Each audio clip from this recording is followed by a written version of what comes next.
Por lo cual el reino de los cielos es semejante a un rey que quiso hacer cuentas con sus siervos. Y comenzando a hacer cuentas, le fue presentado uno que le debía 10,000 talentos. A este, como no pudo pagar, ordenó su señor venderle, y a su mujer e hijos y todo lo que tenía, para que se le pagase la deuda. Entonces aquel siervo postrado le suplicaba diciendo: Señor, ten paciencia conmigo y yo te lo pagaré todo. El señor de aquel siervo, movido a misericordia, le soltó y le perdonó la deuda. Amén, hermanos. Que nos habla aquí la palabra de Dios, Jesús contando una parábola, ahí en Mateo 18, versículo 23. Nos habla sobre dos deudores, hermanos. Bueno, aquí se nos menciona uno. Dice que este deudor le debía, ¿cuánto dice? 10,000 talentos al rey, hermanos. Y si usted investiga, hermanos, se da cuenta que, bueno, un denario equivalía al salario de un día de trabajo, hermanos. Un talento equivalía a 600 denarios. Y en este caso, 10,000 talentos equivalían a 164,000 años de trabajo, hermanos. Entonces, imagínense este siervo, todo lo que le debía a este rey. Le debía una deuda que era impagable, una deuda que pues ni trabajando toda una vida se podría pagar, porque eran más de 100,000 años, hermanos. Pero dice que el rey, el señor de aquel siervo, fue movido a misericordia y le soltó y le perdonó aquella deuda. Imagínense, hermano, porque dice que este siervo no pudo pagar y dice que se postró a su señor, le suplicaba: Señor, ten paciencia conmigo y te lo pagaré todo. A pesar de que él sabía que nunca iba a poder pagar esa deuda, que nunca iba a pagar todo el total de esa deuda que le debía a su señor. Mas sin embargo, él dice que el Señor tuvo misericordia de él y lo perdonó. Le perdonó toda aquella deuda que era impagable, que era pues casi imperdonable, hermanos. Pero si seguimos leyendo, dice el versículo 28: pero saliendo aquel siervo, halló a uno de sus consiervos que le debía 100 denarios, y haciendo de él, le ahogaba y diciendo: págame lo que me debes. Entonces su consiervo, postrándose a sus pies, le rogaba diciendo: ten paciencia conmigo y yo te lo pagaré todo. Mas él no quiso, sino fue y le echó en la cárcel hasta que pagase la deuda. Fíjese, hermano, dice que este hombre, saliendo del palacio imagino, de este rey, no pasó ni un año ni meses, sino a lo mejor unas horas, unos minutos, salió y halló a uno de sus consiervos. Y decía que este consiervo le debía 100 denarios a este siervo. 100 denarios eran más o menos como 3 a 4 meses de trabajo, hermanos. Pero no es nada comparado a lo que el primer siervo que nos presenta la Biblia, le debía al rey, hermanos. O sea, no se comparan 164,000 años de trabajo con 3 o 4 meses de trabajo, hermanos. Dice que el rey perdonó al siervo toda esa deuda, pero que este siervo no perdonó a su consiervo esa pequeña deuda que le debía. Dice que lo agarró, lo ahorcaba y se le olvidó toda la misericordia que el rey había tenido con él, hermanos. Dice que lo echó en la cárcel hasta que pagase toda su deuda, hermanos. Y esto pues el Señor lo contaba como una parábola, hermanos, pero en realidad es algo simbólico, ¿verdad? El rey pues representa a Dios y nosotros somos siervos de Dios, siervos de Jesucristo, amén.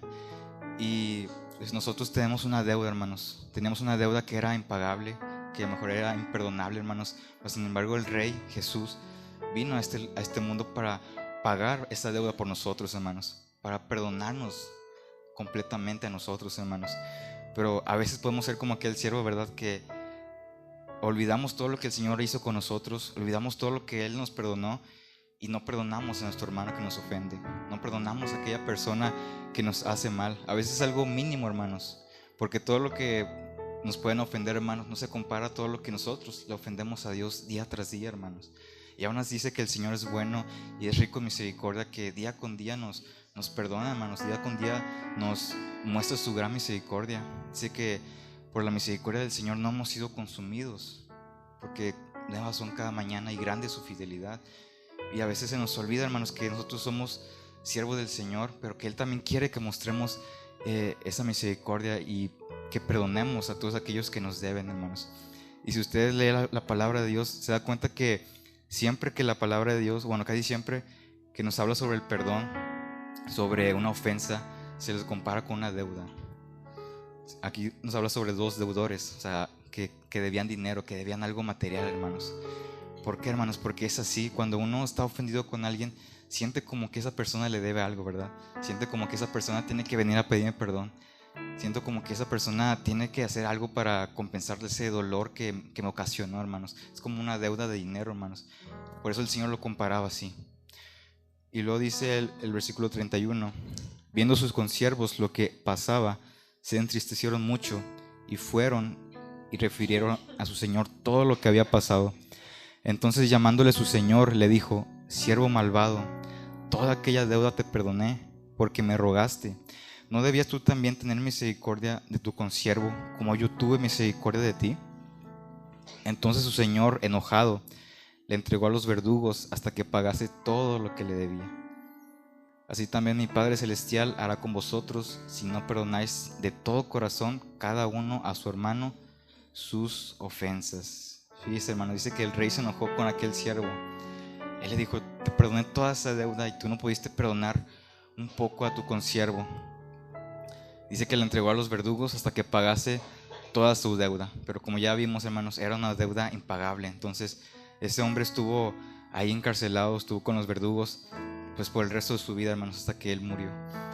Y dice que si no perdonamos nosotros, hermanos, cada uno de nuestros hermanos sus ofensas, dice que nuestro Padre Celestial no nos perdonará también a nosotros. Parece algo contradictorio, ¿no? Con todo lo que habla la palabra del Señor, hermanos. Pero es así como el Señor nos menciona cada vez en su palabra la importancia de perdonar, la importancia de no tener ofensas con alguien, con nadie, hermanos. Este versículo nos habla de lo importante que es para el Padre que nosotros perdonemos y estemos bien con todos, hermanos. Y quiero que ahora vayamos al libro de Génesis.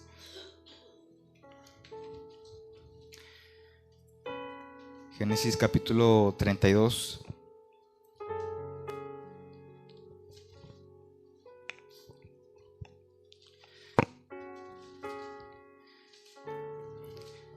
Y dice ahí en Génesis 32, versículo 24.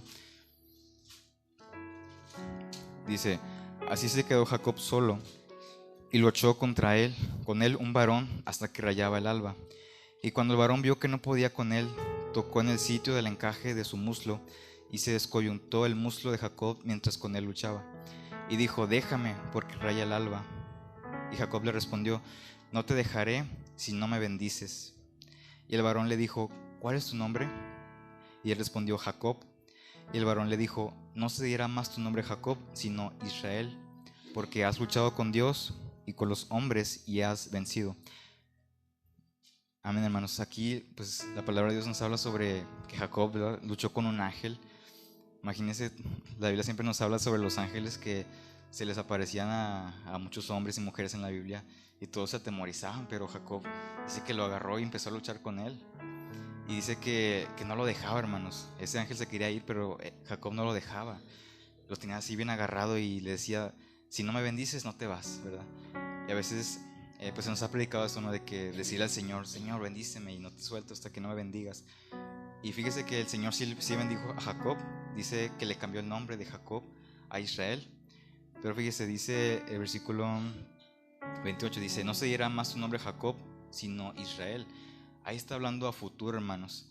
Si se da cuenta, ahí no dice, a partir de ahora tu nombre será Israel, sino le habla de un futuro. ¿Por qué, hermanos? Porque Jacob tenía algo pendiente, hermanos, tenía una deuda pendiente. Y si leemos la palabra de Dios, a veces hay cosas que, ¿cómo podría decir?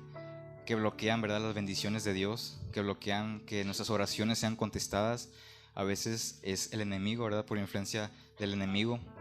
Ahí se nos habla en Daniel en Daniel 10, nos habla sobre que Daniel estuvo ayunando y orando durante 3 semanas pidiéndole al Señor por algo.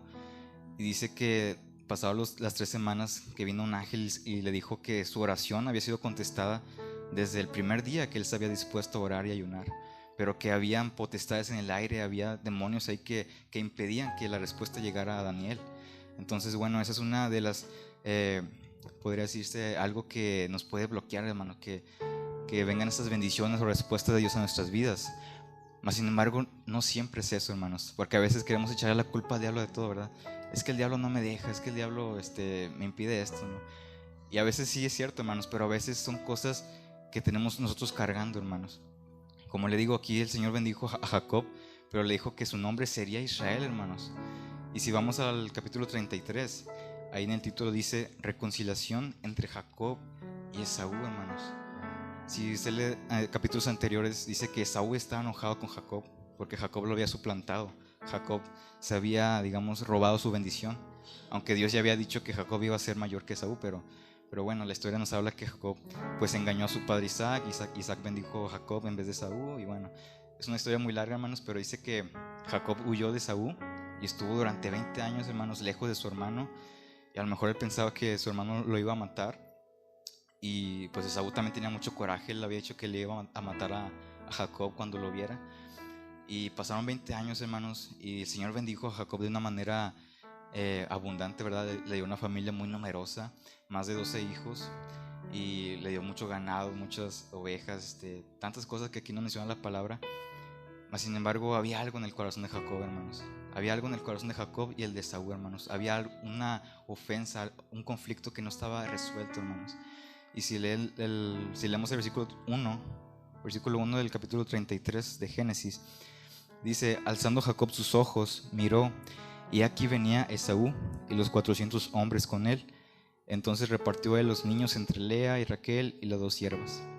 Y puso las siervas y sus niños delante, luego a Lea y sus niños, y a Raquel y a José los últimos. Versículo 3 dice: y él pasó delante de ellos, y se inclinó a tierra 7 veces, hasta que llegó a su hermano. Jacob decía que él tenía ese temor de que su hermano lo matara. Y lo dice el versículo 5, dice: y alzó sus ojos. Versículo 4 dice: pero Esaú corrió a su encuentro y le abrazó y se echó sobre su cuello y le besó y lloraron. Imagínense, hermanos, como yo me imaginé que a lo mejor cuando Esaú se agarró corriendo, ¿verdad?, al encuentro de Jacob, a lo mejor Jacob pensó que ahí lo iba a matar su hermano, hermanos. Mas sin embargo la historia fue diferente. Dice que Esaú ya lo había perdonado, mas sin embargo tenía que haber ese encuentro nuevamente. Tenía que haber ese abrazo, ese lloro, hermanos. Era necesario entre ellos dos que se abrazaran, que llorasen, que a lo mejor recordaban cuando eran niños, ¿verdad?, que eran unidos. Pero hubo ese conflicto, hermanos, que los separó por completo. Pero ahora estaban siendo reconciliados uno con otro, hermanos. Y fue algo que era necesario que Jacob hiciera para poder llamarse Israel, hermanos. Una de las dos cosas: la reconciliación, el perdón, hermanos. El perdonar una ofensa que había ahí, ¿verdad?, algo pendiente, como le digo, una deuda pendiente entre ellos dos. Y ahora si vamos al capítulo 35, hermanos, algo que también le faltaba a Jacob era más santidad, hermanos. Quitar todos los ídolos, todos los dioses que había entre ellos.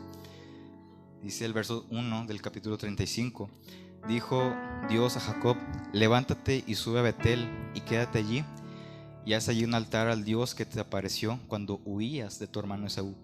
Entonces Jacob dijo a su familia y a todos los que con él estaban: quitad los dioses ajenos que hay entre vosotros y limpiaos, y mudad vuestros vestidos, y levantémonos y subamos a Betel, y haré allí altar al Dios que me respondió en el día de mi angustia y ha estado conmigo en el camino que he andado. Entonces, ya que el Señor vio que que Jacob se había reconciliado con su hermano Esaú, faltaba una cosa más, hermanos. Dios le mandó que se levantara y volviera a Betel, al inicio, hermanos, donde todo comenzó, donde el Señor llamó a Jacob. Cuando Jacob comenzó su viaje lejos de Esaú, dice que él se acostó y durmió, y luego soñó una escalera, ¿verdad?, y ángeles de Dios que subían y bajaban. Y dice que Jacob vio que esa era casa de Dios, que ahí era casa de Dios y puerta del cielo, porque ahí Dios se le había aparecido en sueños a Jacob. Entonces el Señor ya le dice a Jacob, ya 20 años después, que volviese a ese lugar y que levantase un altar para él. Pero no solamente que levantase un altar, sino que quitase todos los ídolos, todos los dioses que tenían entre ellos. A lo mejor Jacob no adoraba a otros ídolos, otros dioses, pero su familia sí, hermanos. Sus mujeres, sus hijos, sus siervos, todo lo que él tenía, a lo mejor adoraban a otros dioses, a otros ídolos. Y el Señor veía eso, hermanos. Había algo que en su casa, en sus campamentos, estaba mal, hermanos. Y eran esos ídolos que ellos guardaban ahí, hermanos, sabiendo que el Señor los había rescatado, que el Señor los había bendecido tanto. Mas sin embargo ellos tenían esos ídolos que debían de quitar, hermanos. Entonces dice que Jacob pues tomó su autoridad y ya le pidió a su familia que les dieran todos los ídolos. Y luego si vamos al versículo 7, dice: y edificó allí un altar y llamó al lugar el Betel, porque allí le había aparecido Dios cuando huía de su hermano. Fíjese, Dios se le apareció cuando huía de su hermano, y ese mismo Dios fue el que le ayudó a que se reconciliaran, hermanos. Porque pues quién más pudo haber sido sino Dios, ¿verdad? Dios es el que tocó el corazón de Saúl y el que también tocó el corazón de Jacob, pero ellos también tuvieron que tomar esa decisión de perdonar, de correr a su encuentro y verse cara a cara después de muchos años y poder perdonarse, hermanos.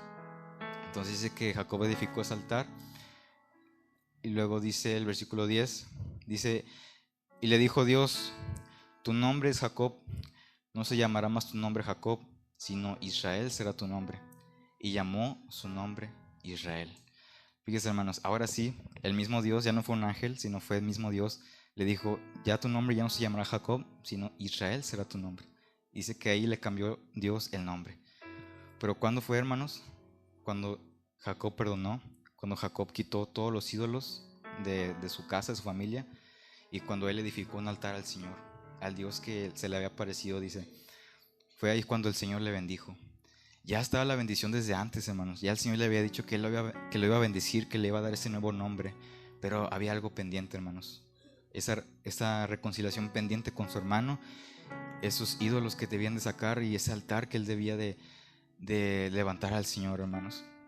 Y a veces también pasa así con nosotros, ¿verdad? Como le decía, a veces pensamos que todo es influencia del diablo, que todo es por los demonios que no nos dejan. Pero muchas veces, hermanos, si nos examinamos a nosotros mismos, podemos ver que a lo mejor hay falta de perdón en nuestras vidas, que a lo mejor hay algún conflicto, ¿verdad?, con alguien que a lo mejor usted no le hizo nada, ¿verdad? A lo mejor no, muchas veces no hacemos nada nosotros, pero hay gente que se enoja con uno mismo, ¿verdad?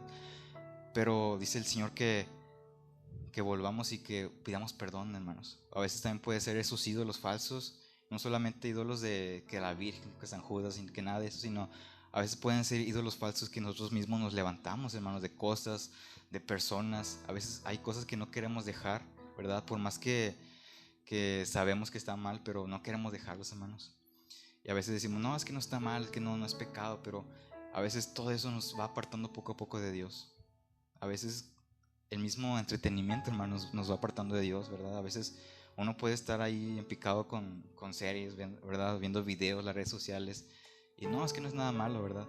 Y no, es que yo ahí veo también la palabra del Señor, pero a veces, hermanos, le dedicamos más tiempo a eso que al Señor, ¿verdad? Le dedicamos más tiempo a tantas cosas que al mismo Dios, y a veces todo eso se vuelve un ídolo falso, un Dios ajeno, hermanos, y el Señor nos pide que quitemos todo eso de nuestras vidas y que hagamos también un altar al Señor, que lo adoremos, porque no podemos solamente quitar un ídolo falso y hacer otras cosas, porque poco a poco nos va a arrastrar otras cosas, hermanos, a lo mejor algo peor. Por eso el Señor quiere que hagamos un altar al Señor. Un altar es orar, hermanos, en todo tiempo, alabar al Señor en todo tiempo. Donde quiera que estemos, hermanos, dice que su alabanza sea de continuo en mi boca. Orar sin cesar, que estemos siempre gozosos, confiando en el Señor, sabiendo que Él tiene cuidado de nosotros, hermanos. Levantar un altar al Señor, no solamente aquí en la iglesia, sino a donde quiera que vayamos, hermanos. A pesar de que no digamos que somos cristianos, ¿verdad?, a todo el mundo, pero que nuestra vida refleje eso, hermanos, que nuestra vida refleje que la luz de Cristo está en nosotros, que su perdón, que su misericordia que nos alcanzó a nosotros, también está para nosotros darlos a los demás. Ya para ir finalizando, hermanos, quiero que vayamos otra vez a Mateo. Mateo capítulo 5.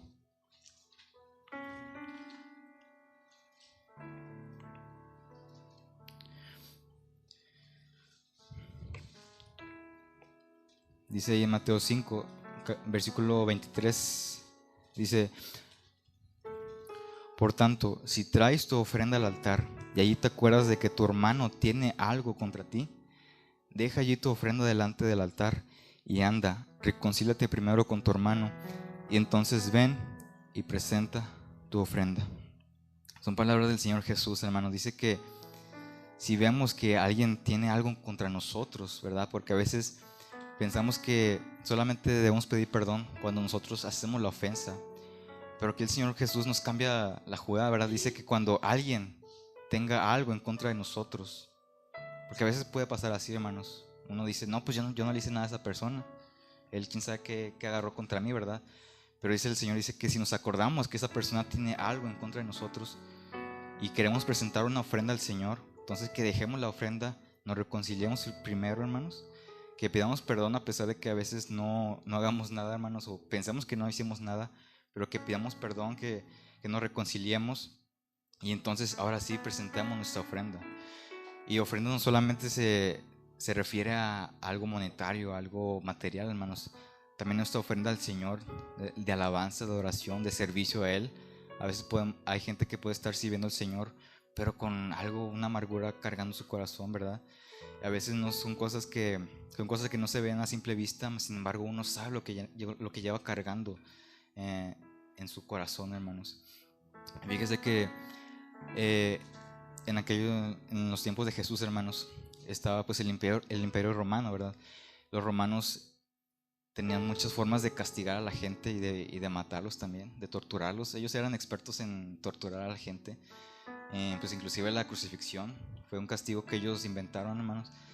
Y si usted investiga, hermano, yo estaba investigando que había algo que ellos hacían con los asesinos. Cuando veían que había un asesino, lo que ellos hacían es que agarraban a la víctima, ya muerta, ¿verdad?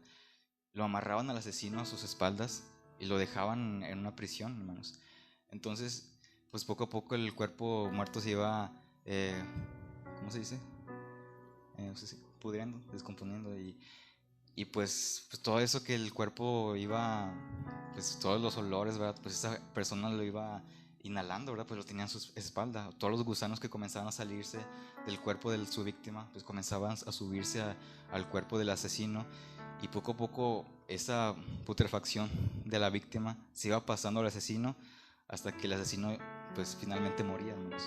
Entonces así también, hermanos, cuando uno no perdona, cuando uno tiene una ofensa, un rencor, y a veces es de años, ese rencor dice que es como un árbol, ¿verdad? Que siembra raíces y si nosotros no cortamos ese árbol de raíz, pues van a seguir creciendo esas raíces, ese árbol de amargura va a seguir creciendo hasta que seamos contaminados. Dice la palabra de Dios que no solamente somos nosotros contaminados, sino que también contaminamos a los demás, ¿verdad? ¿Cuántos no conocemos a alguien que siempre está bien amargado? O que, no sé, tiene algo, ¿verdad? Que usted lo ve y de repente uno está feliz y va con esa persona que está enojada, amargada, y uno también se pone así, ¿verdad? Pero es por esa raíz de amargura, esa raíz de rencor que contamina a los demás, ¿verdad? Entonces, pues cuán importante es perdonar, cuán importante es no guardar rencor. Y bueno, pues puede sonar algo fácil, ¿verdad? De decir de que no, perdona, no guardes rencor, ¿verdad? Pero uno sabe que cuando está en esa situación es algo muy difícil de hacer, hermanos.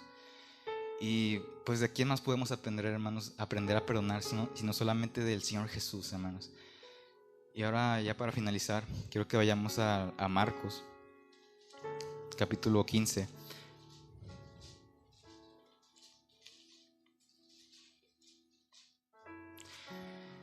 Y bueno, hermanos, como le digo, ¿qué más ejemplo de perdón, de misericordia que el mismo Jesús, ¿verdad? Aquel que nos perdonó, como dice el canto, multitud de errores.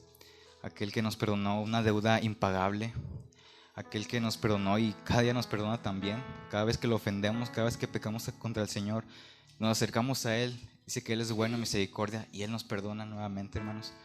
Pero fue a través de ese sacrificio que Él hizo, hermanos. Y bueno, dice la palabra del Señor que estando Jesús en la cruz, decía que le injuriaban, le decían que se bajase de la cruz, le decían que hiciera algún milagro, ¿verdad? Que Él se levantase de ahí y que sorprendiese a todos con sus poderes.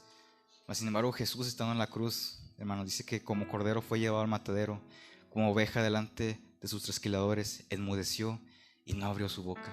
Dice que la gente le injuriaba, le decía, si eres hijo de Dios, bájate de esa cruz, hermanos.